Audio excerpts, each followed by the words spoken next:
nos vamos a referir al estudio clínico de ese paciente al cual vamos a solucionar su problema protético mediante implantes bucales. Indudablemente, un implante va a tener éxito cuando es colocado en un individuo sano. Es lo mismo que construir una casa sobre bases inciertas de arena. Indudablemente, las paredes de esa casa no van a soportar, ¿no es cierto? Y entonces la casa se va a derrumbar. El campo de la implantología está lleno de ofrecimiento de numerosísimos tipos de implantes con distintos diseños, y cada fabricante realiza todo tipo de propaganda en cuanto a la forma, en cuanto a las espiras o no que tiene, en cuanto a los materiales, a las técnicas quirúrgicas, pero muy pocos hablan del estudio clínico del paciente, o sea, de la salud que ese paciente requiere para que se lo pueda implantar. Por lo tanto, comencemos diciendo que es muy importante la valoración del estado general, orgánico, nutricional y psíquico del paciente. Entrando en tema, es necesario entonces, como primer acto profesional, realizar una historia clínica, por medio de la cual se realizará un exhaustivo interrogatorio y una correcta semiología. Este nos llevará a un estudio profundo, bucal y general del paciente. Es importante primeramente interrogar sobre los hábitos que tiene ese paciente y en cuanto, por ejemplo, a su higiene oral, observar si tiene empuje lingual, preguntarle a él o a un familiar cercano si tiene bruxismo, y luego sobre los hábitos del tabaco y el alcohol, ya que ambos, en conjunción, son factores causantes de alteración de las mucosas. Estas, que son muy importantes, van a ser afectadas también por carencias vitamínicas de la vitamina A, de la C, complejo B12, por carencias de proteínas o hipoproteinemias, por enfermedades infecciosas que afectan también a la estructura de los epitelios y del conjuntivo, enfermedades como la diabetes, como la uremia, de las cuales más tarde nos vamos a referir. De modo que deberemos observar y anotar el estado actual de los tejidos blandos, mucosa del paladar, yugal, de la lengua, de los labios, de las encías, del piso de boca, y observar, si el paciente es dentado, el estado de los tejidos periodontales, en donde podemos encontrarnos si están en estado de salud o tienen una gingivitis o una periodontitis moderada, mediana o avanzada, y si es un paciente joven, si presenta periodontitis juvenil. Pasando al estado general, la anamnesis se va a realizar sobre las enfermedades que ha tenido el paciente, haciendo hincapié en aquellas que son de interés odontológico. Y luego, el estado actual en cuanto a qué enfermedades tiene, si está en tratamiento médico, y vamos a analizar sobre todo 4 parámetros, que son la función hepática, la función renal, la función endocrina y la función cardiovascular. Vamos a comenzar por la función hepática. Sabemos que en el hígado se metabolizan los alimentos, también se metabolizan los medicamentos que el paciente ingiere. Es un lugar de producción de la vitamina K, tan importante para la coagulación sanguínea, siendo uno de los factores predisponentes para la coagulación y su falta para los problemas de hemorragias. Y luego se lleva también a cabo en el hígado el metabolismo no solamente de las proteínas, sino de los hidratos de carbono, glucosa, glucógeno y también el metabolismo de los lípidos. Todo esto nos interesa para nuestro paciente. En cuanto a la función renal, el paciente que tenemos para implantar puede, por ejemplo, sufrir de pielonefritis, puede presentar nefrotoxicidad, glomerulonefritis, defectos en el túbulo distal o proximal que pueden dar problemas de absorción. ¿Cuáles son las consecuencias que a nosotros como implantólogos nos pueden interesar? Que exista, por ejemplo, una mala absorción y por ello entonces habrá problemas de mineralización y de cristalización del hueso de los maxilares, por ejemplo. Habrá también alteración en el metabolismo de las proteínas, ya que el ácido úrico y la urea, en más o en menos, alteran la estabilidad de las membranas. Y entonces son pacientes con gingivorragias, con abscesos paradentales, con la famosa estomatitis urémica y además son pacientes probablemente hipertensos, de los cuales ya vamos a hablar posteriormente. Con respecto a la función endocrina, está íntimamente relacionada con uno de los aspectos que a nosotros nos interesa y que nos debe preocupar constantemente y que es la formación de hueso contra destrucción. Indudablemente nosotros deseamos que una vez instalado el implante se forme hueso a su alrededor. Nos interesa más la neoformación de hueso que indudablemente la lisis del mismo. Debemos tener en cuenta que el esqueleto está continuamente remodelándose y que esa remodelación se produce también en los rebordes alveolares de nuestros pacientes y cada 2 años. De manera que esas teorías en donde sostienen que el éxito de un implante está en el mantenimiento de los rebordes alveolares es relativamente cierta, pero no tiene en cuenta esta remodelación fisiológica que, repito, se produce cada 2 años en todo el esqueleto y también en los rebordes alveolares de nuestros pacientes y también alrededor de los implantes. Cuando el hueso se renueva, hay destrucción y neoformación.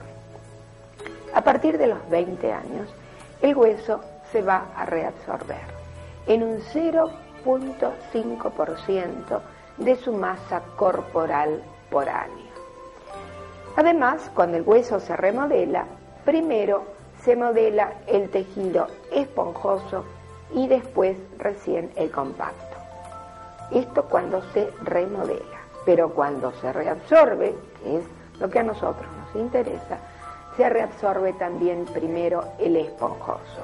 Y nuestro implante endóseo, va a estar sumergido en pleno tejido esponjoso. Estos detalles de fisiología ósea los debemos tener también en cuenta, porque el implantólogo va a necesitar una buena neoformación más que una destrucción. Ahora bien, la neoformación del tejido óseo se realiza en base a una matriz de tejido colágeno, y esa matriz de colágeno se forma debido a las proteínas, a los hidratos de carbono de la dieta. De modo que otro elemento a tener en cuenta por el implantólogo es la dieta del paciente. Necesitamos entonces saber si nuestro paciente va a estar en condiciones de formar esa matriz base sobre la que se construirá el nuevo hueso. Por lo tanto, vamos a investigar si su organismo tiene las proteínas necesarias y uno de los aminoácidos indispensables para ese fin, que es la hidroxiprolina urinaria. El paciente en donde el metabolismo de colágeno es deficiente, tiene valores altos de excreción, o sea, en la orina, de hidroxiprolina urinaria. El valor normal es de 40 miligramos por decilitro. Tener entonces en cuenta también que en las mujeres menopáusicas estos valores de hidroxiprolina urinaria están también aumentados. Siempre en esta vigilancia del hueso del tejido que más nos interesa a nosotros, debemos tener en cuenta dos estados, la osteomalacia y la osteoporosis. ¿Qué es la osteomalacia? Es la falta de vitamina D. En los niños, el raquitismo. ¿Qué hace la vitamina D? Actúa a nivel del intestino, provocando que el calcio se absorba. Si la dieta es carente de huevos, de leche, de manteca, de aceites, en los cuales está presente la vitamina D, actúa a nivel del intestino, provocando entonces que el calcio no se absorba. Si la dieta es carente de huevos, de leche, de manteca, exactamente lo mismo. ¿En qué consiste entonces la consecuencia de la osteomalacia? La presencia de la osteomalacia no es una buena indicación para la colocación de un implante. Estos pacientes presentan dolores articulares, caminan a pasos cortitos, apoyando toda la planta del pie, lo cual es un dato semiológico a observar en estos pacientes. En el laboratorio nos encontramos entonces con una hipercalcemia, porque si el calcio no se absorbe y el organismo tampoco lo puede tomar de la ingesta porque hay mala absorción por falta de vitamina C, el calcio, repito, no se absorbe y entonces para nivelar los niveles en sangre, la paratormona lo quita de los huesos. Nos vamos a encontrar también con una hipercalciuria, o sea, aumento de la expoliación del calcio por la orina, porque al subir los valores del calcio en sangre, se elimina el resto, lo que sobra por la orina, hasta nivelar su correcta proporción en la sangre. Además, ustedes saben que al aumentar los valores de calcio en sangre, bajan los valores de fósforo, o sea, habrá una hipofosfatemia y habrá una hiperfosfaturia porque el fósforo ingerido se va a eliminar. Si llevamos estos parámetros a la observación de una radiografía, vamos a observar un tejido esponjoso muy alveolar, muy traslúcido, con trabéculas óseas muy delgadas, poco mineralizadas. Se presentan zonas como verdaderas lagunas en donde no hay prácticamente ninguna trabécula, y si colocamos allí un implante, cuando pasa la cortical, que es un tejido duro, nosotros nos sentimos seguros que estamos en hueso, pero al llegar a ese esponjoso areolar cae como en un vacío y entonces el implante se va a mover y va a fracasar. O sea, osteomalacia, que significa hueso blando, no hay mineralización. Pasamos a la osteoporosis. Osteoporosis significa hueso chico. La osteoporosis senil es normal, es fisiológica. El hueso disminuye su masa corporal en base al hueso esponjoso. Vamos a tener una imagen de hueso con una cortical más grande, ancha y una esponjosa reducida. Todas las cavidades están agrandadas, los conductos de los nervios, los senos paranasales y la médula ósea va a estar aumentada. O sea, vamos a tener gruesas corticales, poco esponjoso, médula ósea grande. ¿Qué pasa desde el punto de vista semiológico con un paciente con osteoporosis? Va a presentar dolor a nivel lumbar porque las vértebras se han juntado y entonces están, presionando los nervios raquídeos y el paciente tiene dolor. Es aquel paciente que nos va a pedir que le coloquemos el respaldo del sillón derecho porque quiere estar sentado más derecho porque le duele. En estos pacientes, ¿qué nos va a suceder? Va a suceder que el implante, al introducirse en el hueso, va a encontrar una resistencia muy grande y vamos a tener inclusive problemas de fractura. Suponiendo que el implante atraviese esta cortical muy grande, podemos enseguida introducirnos en un espacio noble o en la médula, y entonces también el implante va a fracasar porque no tiene un basamento sólido. El calcio más fósforo, que da, como ustedes saben, el carbonato de apatita, y que es el armazón de los huesos y los dientes. Vamos a tener en cuenta que el calcio y el fósforo elevan su nivel por medio de la fosfatasa alcalina, que es otro elemento que vamos a tener que investigar. Vamos a tener en cuenta que el 40% del calcio está unido a las proteínas, de ahí también que es importante el conocimiento de la cantidad de proteínas que tiene nuestro paciente. Y hay otro elemento a tener en cuenta, y que es la densidad del hueso depende de la concentración de magnesio, otro elemento a investigar.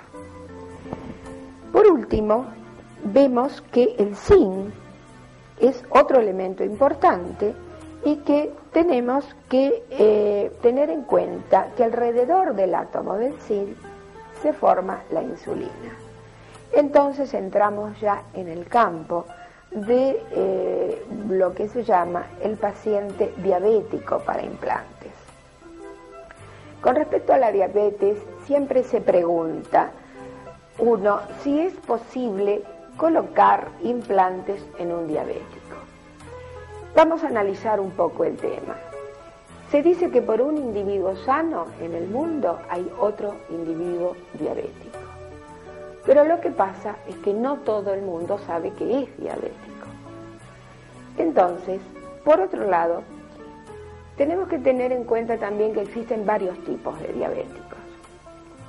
Tenemos aquel paciente en el que el páncreas está en hipofunción, o sea, algo funciona, pero segrega pocas cantidades de insulina. Son aquellos pacientes que deben mantener un régimen estricto de comidas y que son medicados con hipoglucemiantes orales. Pero tenemos también aquellos otros pacientes en los cuales el páncreas ha dejado de funcionar. Y son aquellos llamados insulinodependientes, porque no tienen en su organismo insulina en absoluto y son tratados entonces con insulina por medio de inyecciones diarias. ¿Qué hacemos entonces con cada uno de estos casos? Al paciente hiperglucémico lo podemos clasificar en paciente de riesgo moderado y de alto riesgo. Aquel paciente que no tiene un valor muy alto de glucosa en sangre, que no pasa de los 200 miligramos por decilitro y la glucosuria no es más que de 0 a 1 miligramos, entonces si realizamos controles periódicos de sus curvas de glucemia y si vemos que es capaz de mantener un régimen estricto, podemos colocarle un implante. Indudablemente no solamente tendremos en cuenta los valores de su glucemia, sino también siempre una intercomunicación con su médico clínico.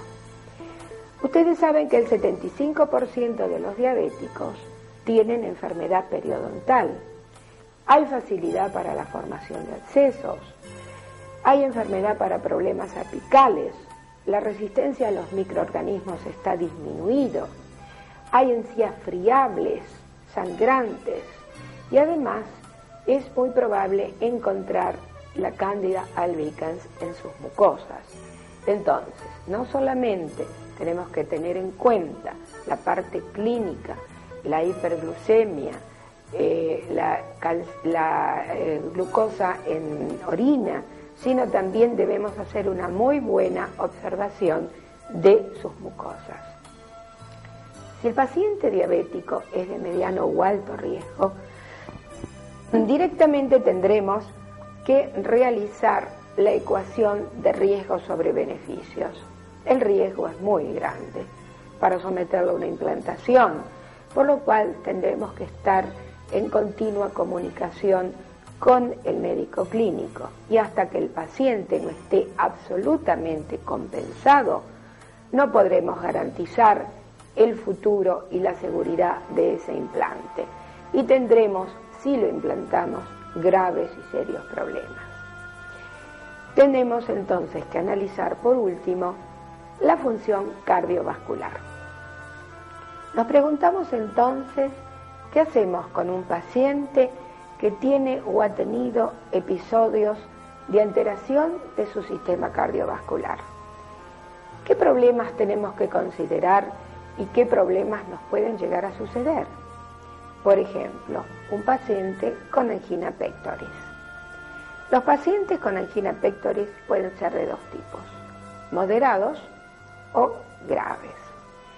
Si son pacientes con secuelas moderadas, con una sedación previa, con tratamientos cortos y siempre con una estrecha comunicación, por supuesto, con el médico cardiólogo, podemos realizar una implantación, pero tienen que ser periodos cortos de atención, maniobras quirúrgicas muy suaves, sedación previa, porque si medimos los riesgos con los beneficios, tenemos que beneficiar a este paciente y no provocarle un riesgo más.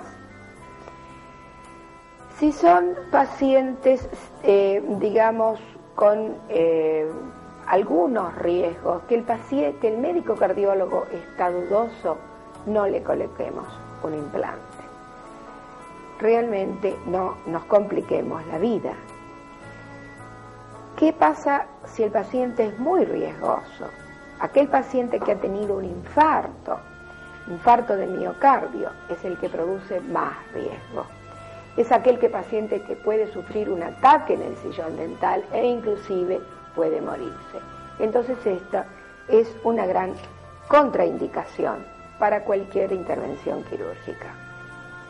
El paciente con infarto de miocardio recién a los 6 meses comienza a rehabilitarse y al año se encuentra recién en condiciones de recibir una implantación, una actitud quirúrgica. Hay un 5% de posibilidades de recidiva del infarto que tenemos que tener en cuenta.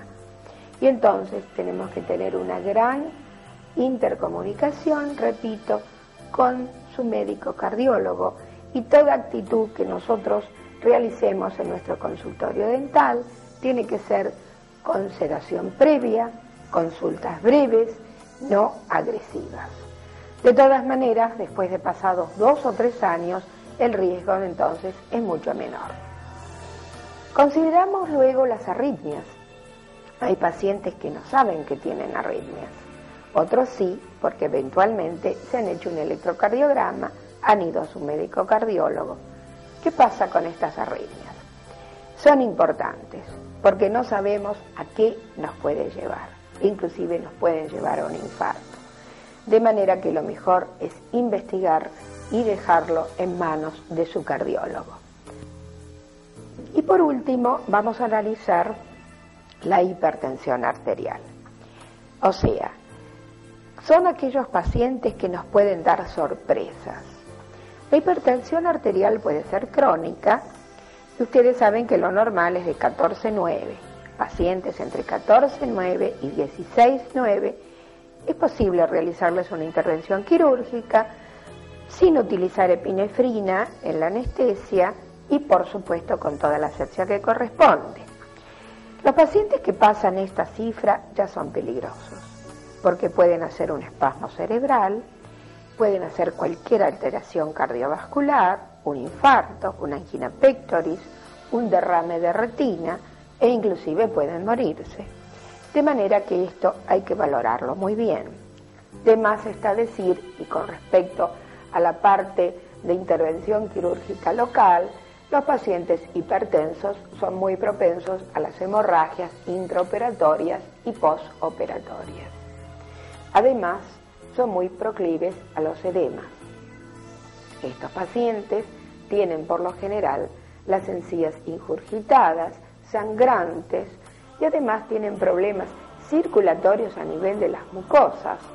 Al igual que los pacientes con alteración renal, hay que tener mucho cuidado con la endocarditis bacteriana porque la provocación de un sangrado en lugares sépticos, como es la cavidad bucal, puede ser campo propicio para un beta-hemolítico, un estreptococo beta-hemolítico, y podemos provocar una endocarditis bacteriana. Por último, vamos a referirnos entonces a la función renal. Muy brevemente vamos a hablar de la función renal, una vez más en cuanto a la parte local, y son aquellos pacientes que tienen halitosis. Entonces es un dato semiológico, tienen halitosis con, olor a urea. Entonces estos pacientes son importantes para enviarlos a su clínico y hacerles una valoración de lo que ya vimos anteriormente de su estado renal. Por último, podemos terminar toda esta charla sobre el estudio clínico del paciente haciendo hincapié en el interrogatorio en cuanto se refiere a qué medicamentos toma este paciente.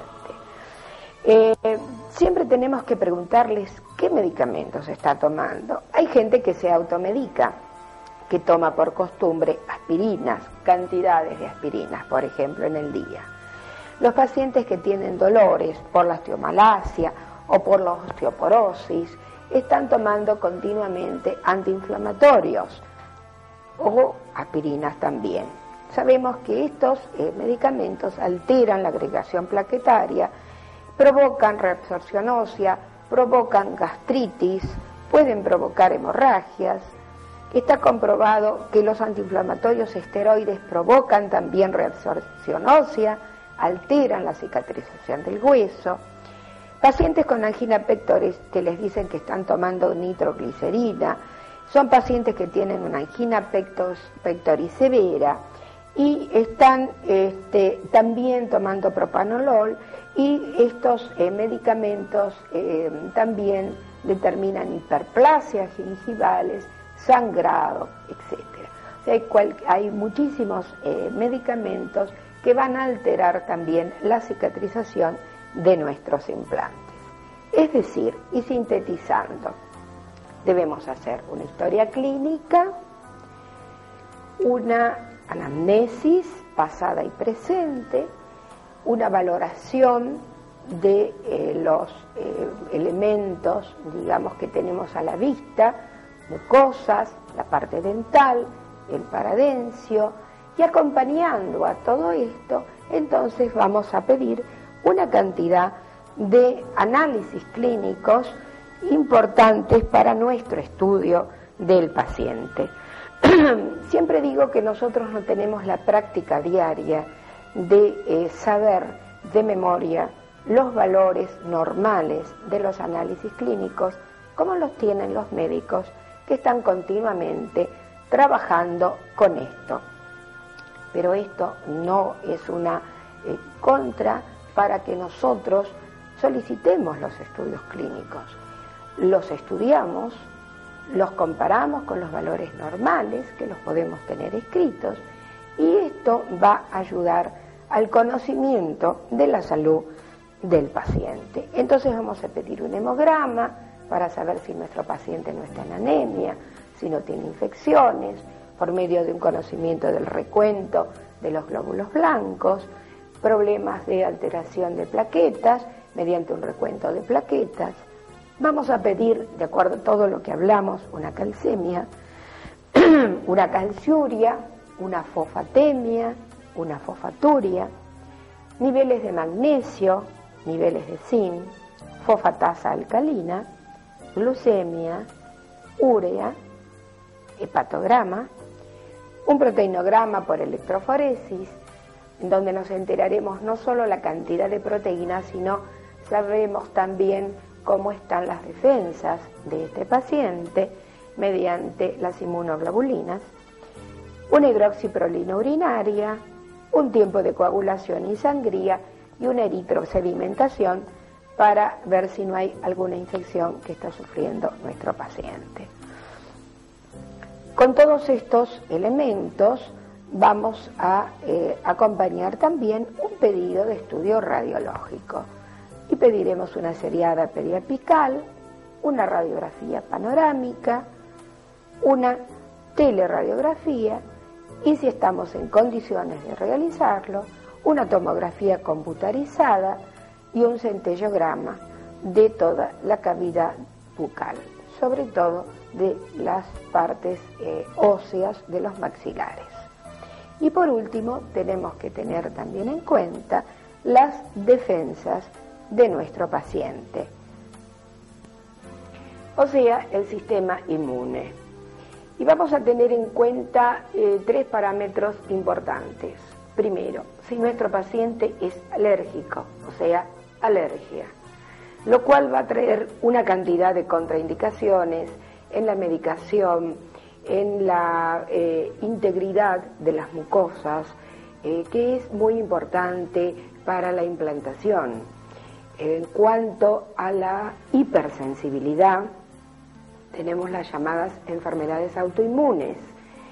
Hay una cantidad de enfermedades autoinmunes que pareciera ser que en los últimos tiempos aparecen con más frecuencia en nuestros pacientes, pero en general ya es consciente de que las padece y entonces en el interrogatorio probablemente él ya nos ha narrado de esto. Enfermedades como un pénfigo, un pemfigoide, o si no un lupus eritematoso. O sea, hay cantidad de enfermedades que van a ser una contraindicación para el establecimiento de los implantes. Y por último, las llamadas inmunodeficiencias, que pueden ser congénitas o adquiridas, y entonces en donde todo el sistema inmune está desarrollado en menos, el paciente va a tener menos capacidad de luchar contra sus infecciones y también es una contraindicación para colocar los implantes. Por último, podemos decir que vamos a incursionar en algo que es bastante importante y es la valoración del estado psíquico, porque el paciente puede estar compensado en su parte psíquica, pero puede tener o depresión por un lado o puede vivir en un continuo estrés. Estos también son elementos a valorar.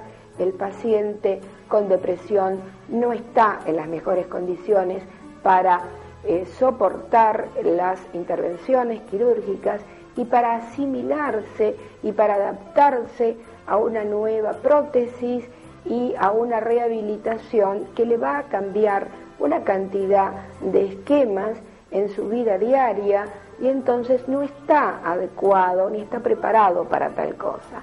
En cuanto, por otro lado, un individuo con estrés que realiza una vida muy agitada, es un paciente que generalmente no concurre a nuestras consultas, es dejado, la higiene oral está bastante también dejada de lado, y entonces son contraindicaciones para la instalación de nuestros pacientes.